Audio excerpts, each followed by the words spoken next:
Hey, it's Brock here with Uncommon Aquatics, and today we're going to be testing out a new type of filter that I've never used before, and we're going to be putting that filter on the Mangrove Lagoon.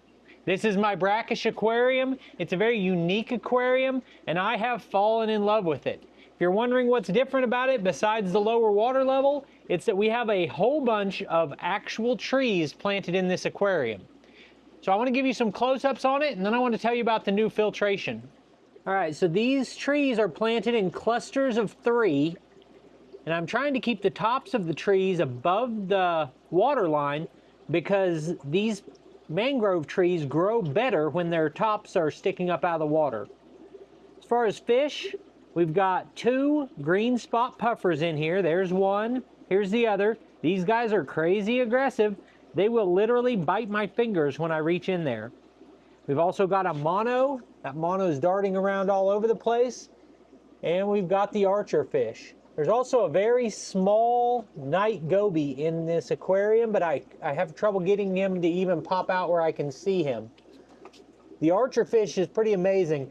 They actually will shoot water out of the aquarium at insects or anything living up above the water line, which is what we're going to be doing. We're going to be setting that up so he can knock his prey into the water.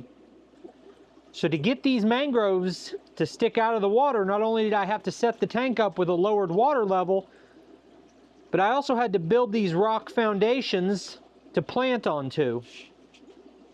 And I did that on both sides. So if I had not built those rock walls, my water level would have had to be all the way down here. But I built it up so I could get the water level to here. But I still had a problem.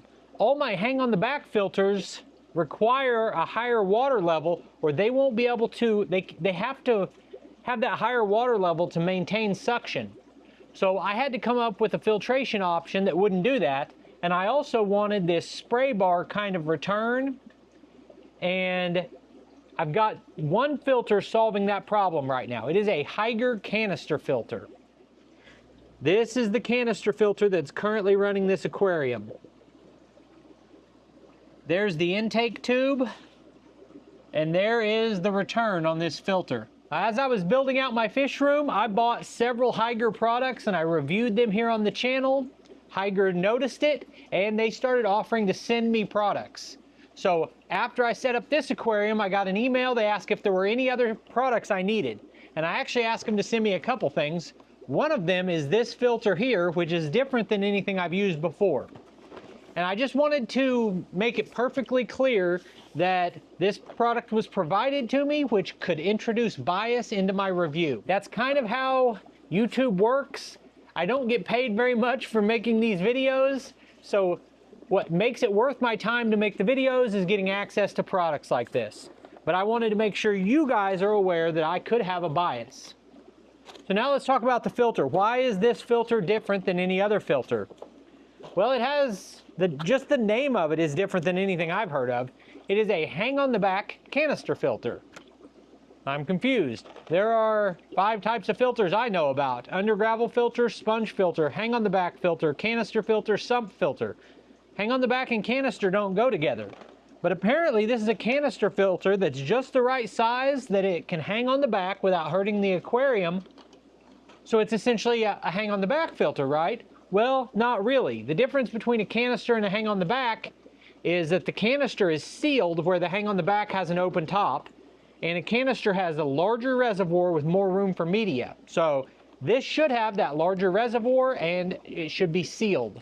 So what we're hoping for is the compact profile of a hang on the back filter with the benefits of the extra media capacity of a canister filter. So here is the actual filter. This reservoir, the area that holds water and holds media, is quite a bit bigger than a normal canister filter. So let's pop the top on this. The latches are the same latches they put on their canister filter. It's got the 2 little in and out ports on it, so it is definitely sealed. At the top of this, we've got some fine filter media. Then under that, we have biomedia, bags of biomedia. The other side has a giant sponge. Interesting. Okay, so we're going to leave the sponge where it is. I think I like this more the more I look at it. Essentially what you're getting is the compact design of a hang on the back filter, but this extra media storage. I would love it if all of my hang on the back filters had a bunch of biomedia instead of the little filter cartridges.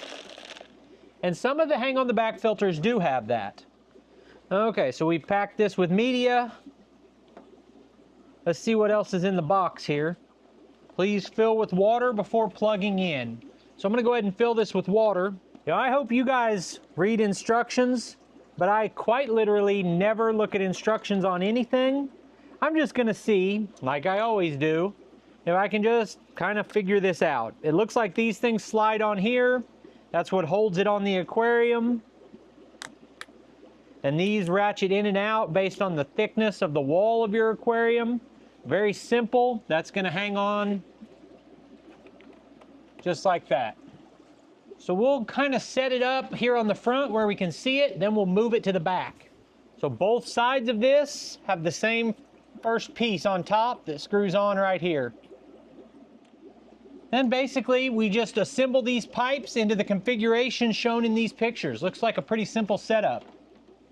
Finished product looks like this. This is the spray bar returning water. This is the intake. Now let's hang it on the back and see how it looks. Okay, that was a very easy setup. It just snapped together. I didn't look at the instructions. Probably should have, just telling you the truth. And it's already running. I set it on there and I wasn't sure if it was going to work because it's got an overflow intake and it's got a regular intake at the bottom.